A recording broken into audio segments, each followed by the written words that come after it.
Hello and welcome to the ScatterVolt channel, and today let me show you how to build the best $1,200 gaming PC in 2023. Which is what I would have said 2 months ago, except we don't need this 4060 Ti anymore. Because what we have instead that is much better for the same price is the brand new Radeon RX 7700 XT. So that combined with the other components in this build is going to make this a very capable $1,200 computer that I can use for 1440p and maybe even 4K gaming in some instances. And of course, you can still stream on it, you can still video edit on it, and still treat it like a regular PC. So in today's build guide, I'll show you how to put together this step by step, the parts going inside of it, how to install Windows, graphics card drivers, and then its 1440p gaming performance, and then closing out the video with my final thoughts.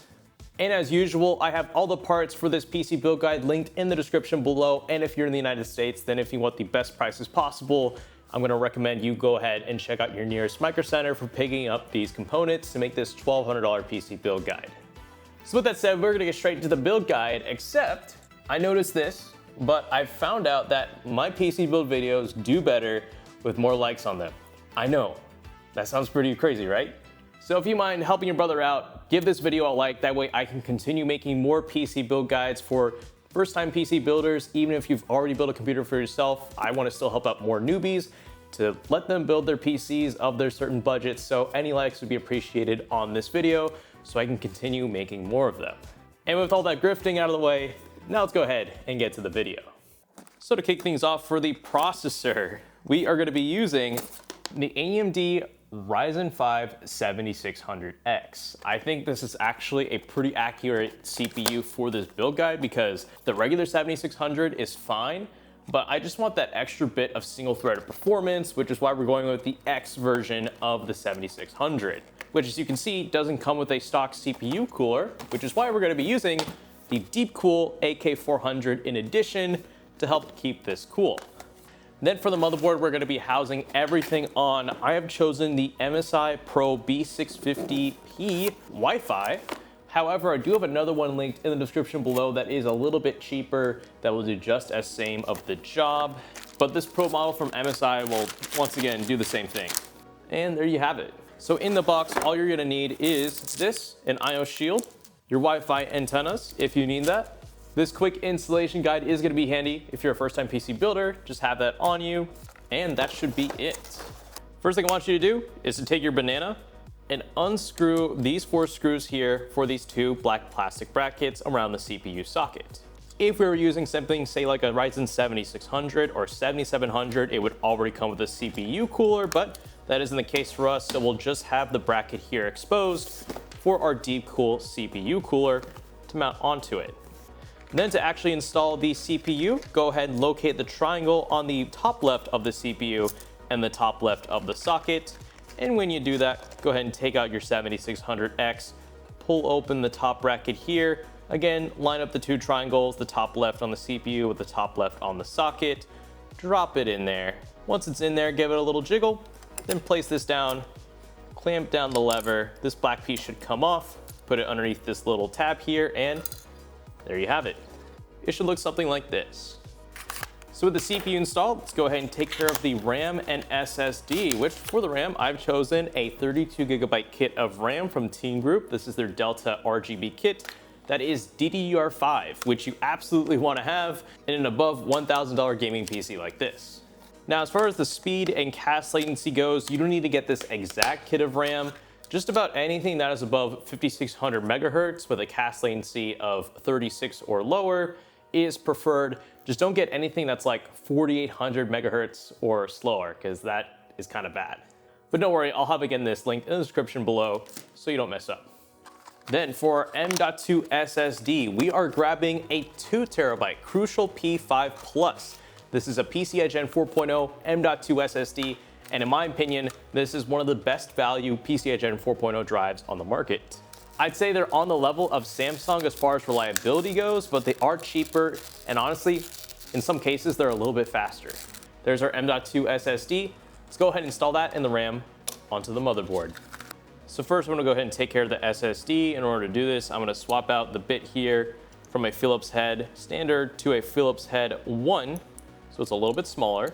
And then I'm gonna go ahead and unscrew these two screws right here where our primary M.2 SSD is gonna go.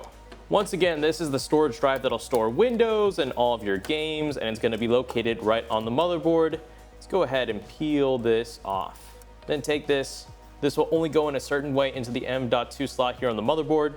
Press it in. Then let's bring this back, kind of place it in place. All right, we've got the heat shield back in place. Let's go ahead and screw it back in. Then to install our RAM into the motherboard, as you can see with every single one of these DDR5 kits of RAM, these two slots right here in the RAM are going to be different sizes. So this will only go in one way into the motherboard. And for the tabs I want you to open up tabs A2 and B2. These two that are farthest from the CPU socket with one in between. Ooh, take those down too. Line this up with the connection. Once you think it's going to go in, give it a firm press. You should hear it click. And let's do it for this other one. Once it's all lined up and you think it's gonna go in, give it a hard click, and that's your RAM. So now you should be here with your motherboard, CPU, RAM, and SSD. And do note, once again, we went with the 7600X. So there isn't an included CPU cooler. So like I said, you're welcome to pick up any type of aftermarket CPU cooler. It can be air, it can be water, whatever you want, as long as it fits inside the PC case you chose, which the case we got for today's build guide will just about fit anything.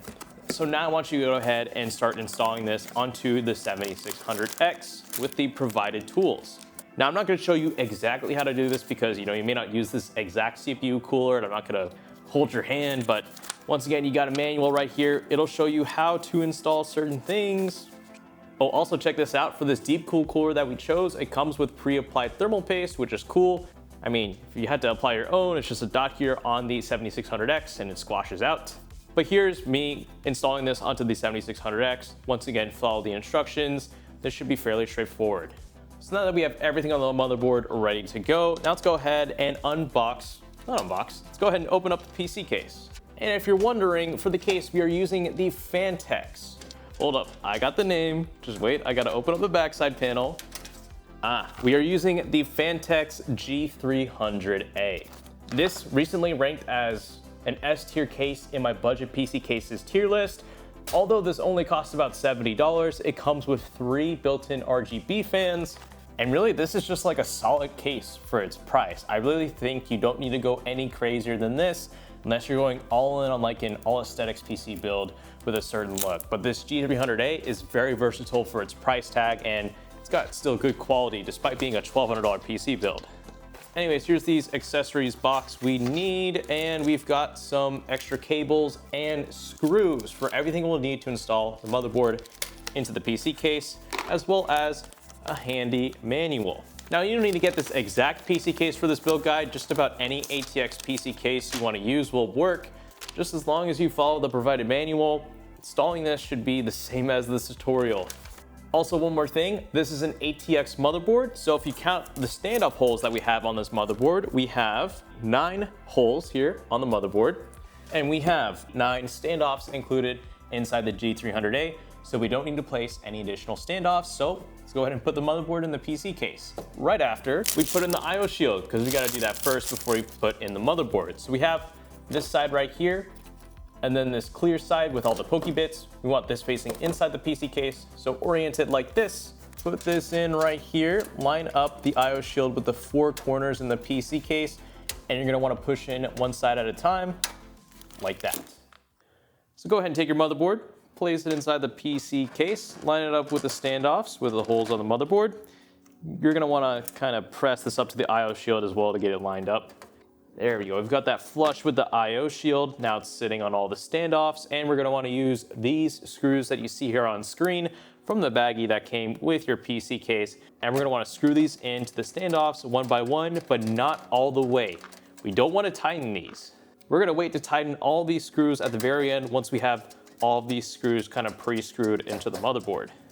Okay, and with this last screw, I'm gonna go ahead and completely screw this in all the way so it's tightened down.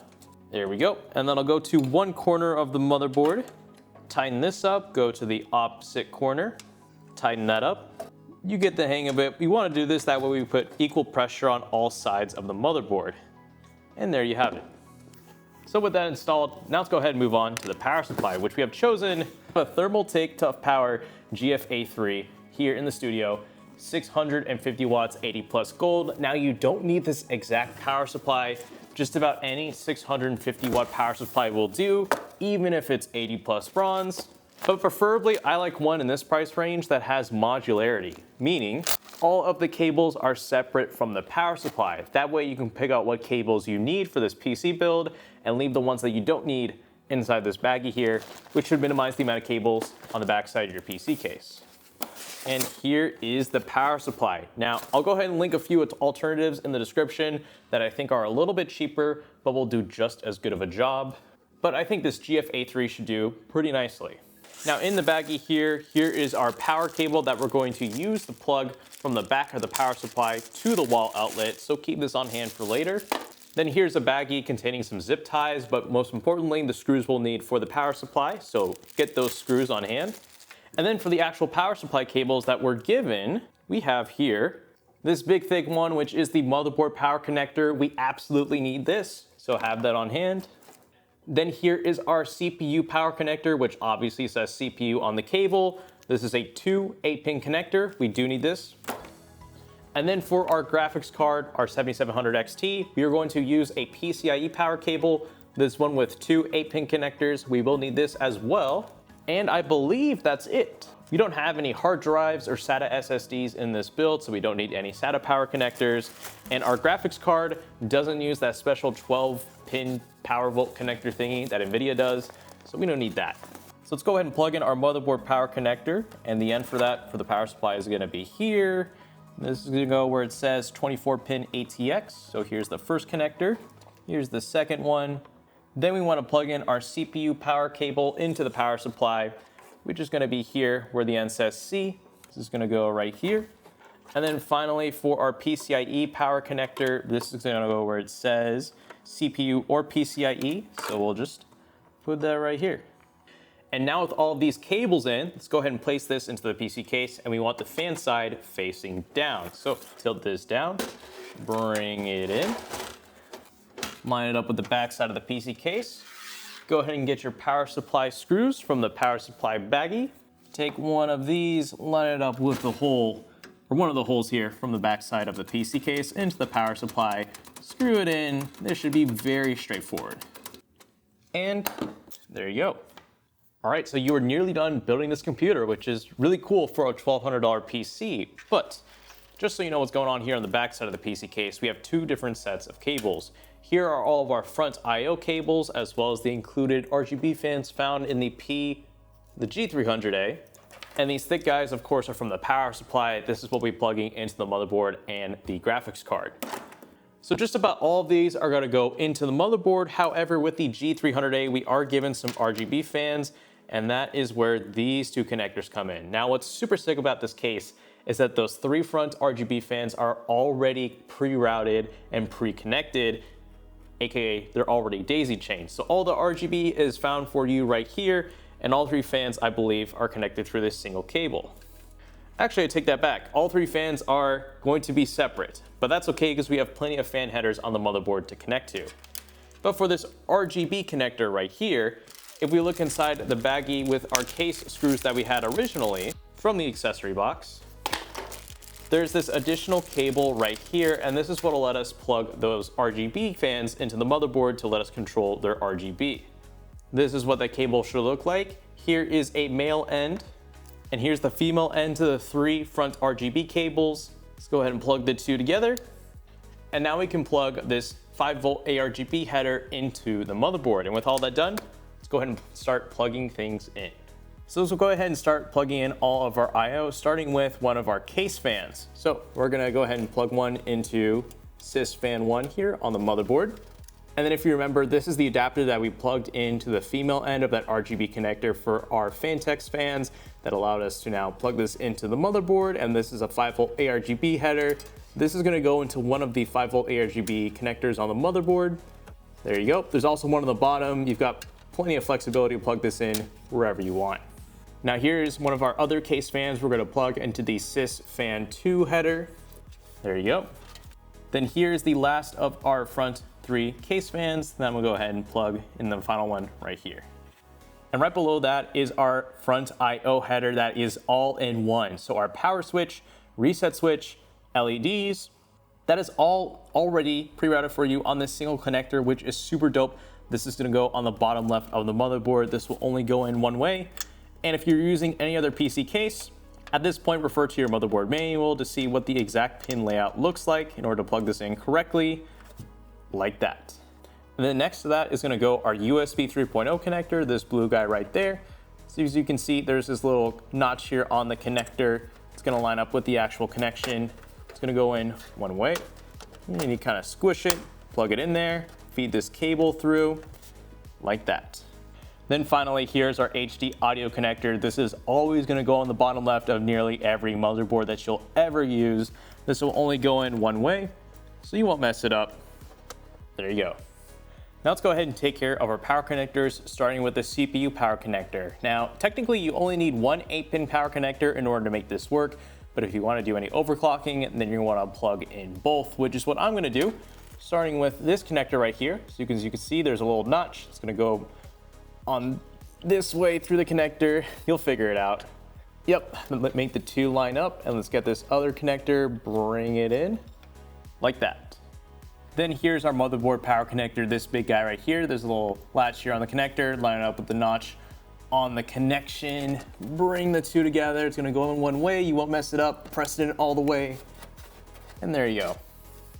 Then go ahead and have your PCIe power cable on hand, ready to plug into your graphics card, which we're gonna finally take care of now, which once again, like I said, for the build guide, we have chosen the PowerColor Radeon RX 7700 XT. This graphics card currently costs $450, but I think it's gonna undergo a price cut soon.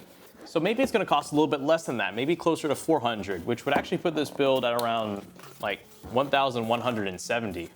So here I have the PowerColor Hellhound Edition graphics card. This was sent over from PowerColor. You don't need this exact 7700 XT in order to make this build guide work, but this is the one that we have, and it's gonna do just fine. It's got 12 gigabytes of VRAM, just like the original 6700 XT, but this time it has improved ray tracing performance and access to the AV1 codec. And just like I said at the very start of the video, between these two graphics cards, I've actually done a video comparing the 4060 Ti and the 7700 XT, and unless you wanna watch that video, absolutely skip on the 4060 Ti. It doesn't matter how green this 4060 Ti is, you don't want to get it. It is a gimped graphics card from the start. The 7700 XT just has significantly more raw performance than a 4060 Ti, and it even beats it in ray tracing in some instances. And with that all out of the way, let's go ahead and make room for the 7700 XT in the G300A. So we're gonna unscrew these two screws here, holding back this PCI latch. Bring that over when we're ready. But now let's go ahead and find the slot that our graphics card is going to occupy. It's gonna go on these two slots right here. So let's go ahead and unscrew them. All right, let's go ahead and take these out. Take the 7700 XT, remove the PCI cover, bring this in. Oh, that is just gonna fit. You'll love to see it. Push that out, bring this in, line it up with the PCI latch here on the topmost slot of the motherboard. And once you think you're gonna go ahead and put it in, give it a firm press and you should hear a click, like that. Then take those screws that you just unscrewed for removing these and put them back in the graphics card. Get that latch down, and let's get this last screw into the 7700 XT. And then the final thing we need to do is get our PCIe power cable. Go ahead and get these little two connectors together so you make an 8-pin connection. Plug this into one end of the graphics card. Make sure that completely makes contact. Make sure both ends are connected for this one, and plug it into the adjacent connection. And make sure it's all the way in there, including the little latch. And there you go. We are done building this PC. Let's go ahead and install Windows. So to boot up this PC for the first time, of course, make sure you plug in the PC from your wall outlet to the power supply. And then when you're ready, go ahead and flick the switch from the 0 to the 1. That'll prime it and it'll make it ready to turn on when you press the power button, but we won't do that just yet. course, have your monitor, plug in the power cable to the monitor from your wall outlet. That's pretty obvious. Don't forget the display cable or HDMI cable that goes into your graphics card from the monitor. Not where the motherboard is, where the graphics card is. Don't mess that up. And of course, don't forget to plug in your mouse and your keyboard. And once you have all of that set, then go ahead and get your 8GB or bigger flash drive that'll contain your Windows bootable media device. And if you don't have one of these created, it's free. You can use any flash drive that you want, and creating these is very simple. I have a video tutorial linked in the description showing you how to do one of these, but it doesn't take much. So I'm gonna plug this into one of the USB 3.0 connectors onto the back of the motherboard, like so. And of course, because we don't want to forget this, let's go ahead and screw in our Wi-Fi antennas that were from our motherboard box. And once you think you have everything ready, go ahead and press the power button. Now you're gonna wanna let the PC do its thing. It might go through a couple of cycles, powering on and powering off, but eventually, hopefully, we should see the Windows logo pop up and then see the Windows installation screen. Oh, and once you see this little spinny circle, you've done it. Let's go ahead and install Windows. All right, let's go ahead and hit next, install now. Here, you're welcome to enter your product key if you have one. I don't have one, so I'm just gonna click on I don't have a product key. It's fine if you don't have one, you can deal with that later. Windows 11 Home or Pro, whichever one you want, you'll need to get a key for it eventually. Accept, next, custom, there's your drive, next, done. Okay, let's go ahead and choose your country, choose your keyboard language. If you want a second language, go for it. And now here's where you go ahead and connect to your internet. Now, for any reason, if none of your, say, internet connections show up here when you need to connect to a network, you can go ahead and use a spare USB Wi-Fi adapter or plug in an Ethernet cable from your PC to your router to get temporary internet connection. But if nothing pops up, that means you need to install the Wi-Fi drivers for your motherboard. But I've got a spare, so I'm gonna go ahead and use that and then take it out once we install those Wi-Fi drivers. Go ahead and hit next. Now you're welcome to name your PC whatever you want. I don't care, so I'm gonna go ahead and skip. Now here's where you wanna go ahead and sign into your Microsoft account if you have one. So if you previously had an Xbox, reuse your email that you used for that, or if you wanna create a new email or reuse an email that you wanna use just as your primary Microsoft login, no matter what, for your PC, then this is where you wanna go ahead and do that. So if you're given this, just go ahead and click View More Options, Set Up as a New Device, hit Next. Here you're gonna go ahead and create your PIN. This is what you'll use to sign into the computer.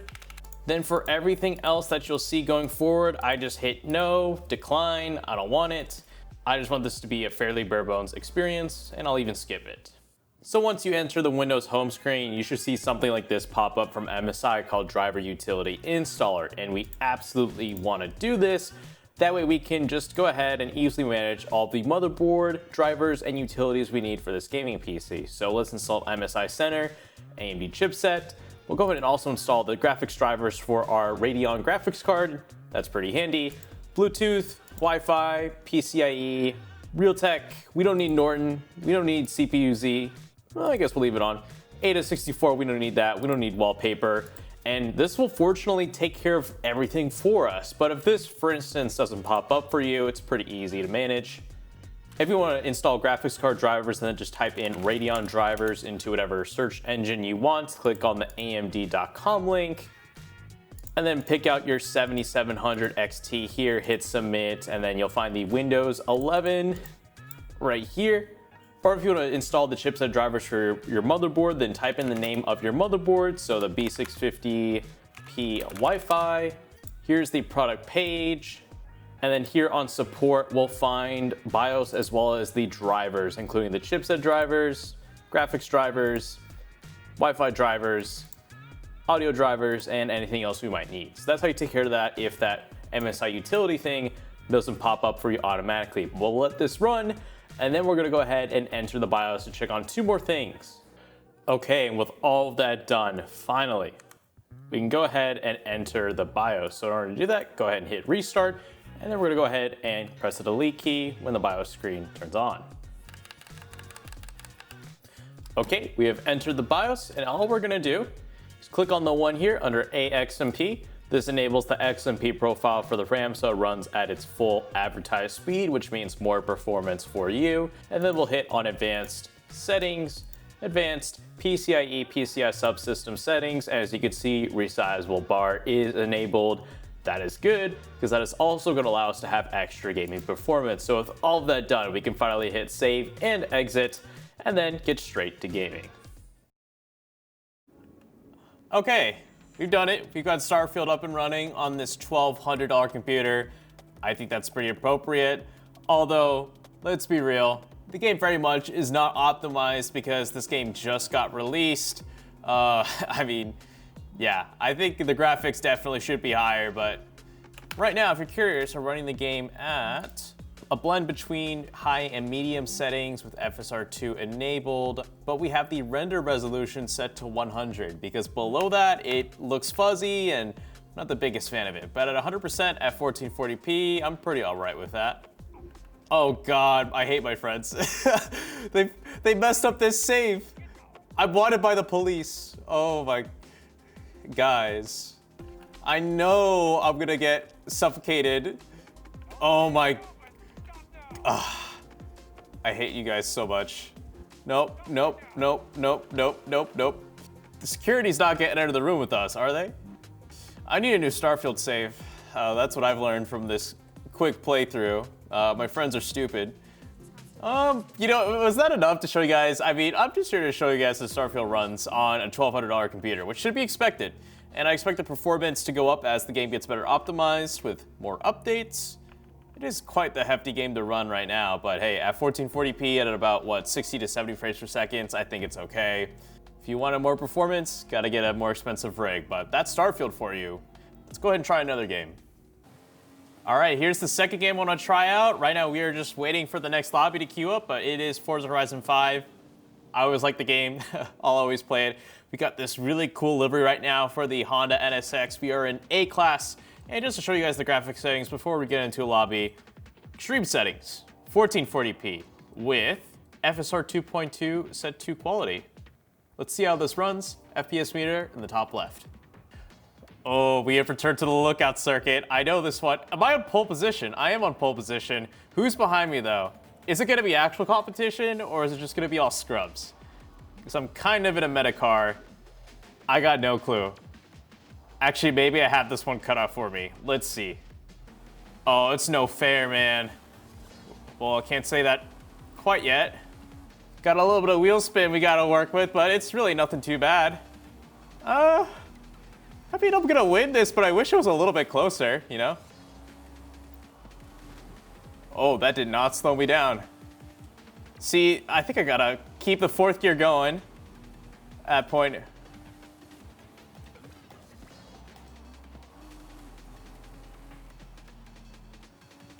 See, the F40 now is catching up. I'm gonna cover the inside though. Right, all right, no more screwing around. Time to go flat out through this first sector.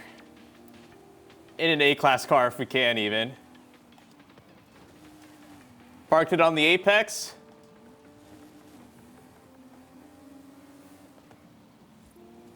Gonna also park it on the apex right here.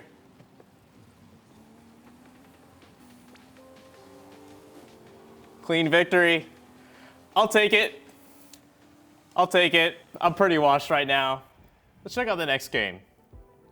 All right, and to close things out for our first-person shooter game, because quite frankly, Call of Duty, Fortnite, Valorant, CS2, name literally any FPS is going to be way too easy to run on this computer.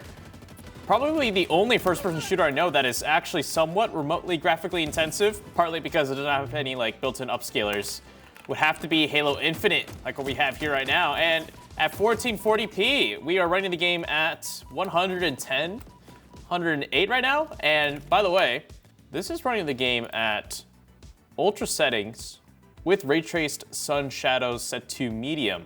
So take that as you will. We could obviously lower the graphics settings for more FPS, but already we're getting a pretty outstanding experience, I think. And if it's gonna run Halo Infinite really well, it's gonna run any first-person shooter game. We're gonna comment in the comment section down below. Really good as well. So yeah, at this point, I'm just having fun. If you look at the frame time, we're hovering around 11.8. That's really good for 1440p for high frame rate. Of course, if you wanted more, you could always lower the graphics settings, but you know, you must be competitive at that point. I don't blame you though. It's a first-person shooter. Everyone's competitive.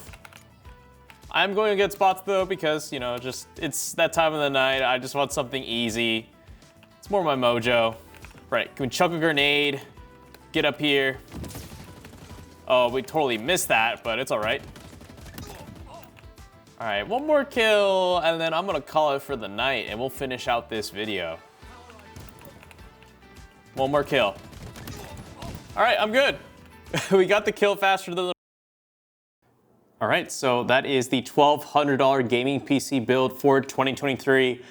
I'm not gonna comment much about its performance because what is there to complain about? It'll run just about anything at 1440p, which is what this PC is designed for. I think this is probably gonna have to be the upper limit.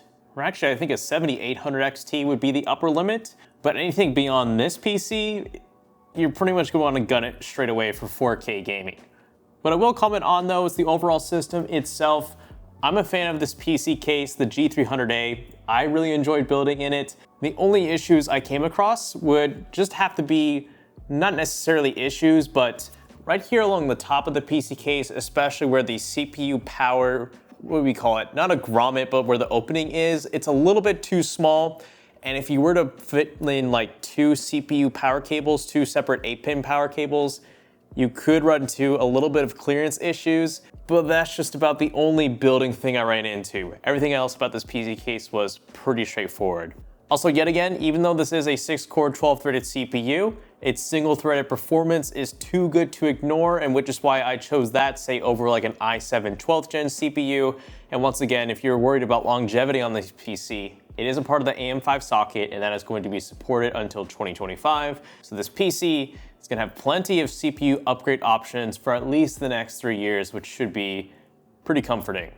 So if you want to build this PC yourself, then once again, I'll have links to all of the parts that I used in this tutorial in the description below. And if you enjoyed this video, then please give it a like.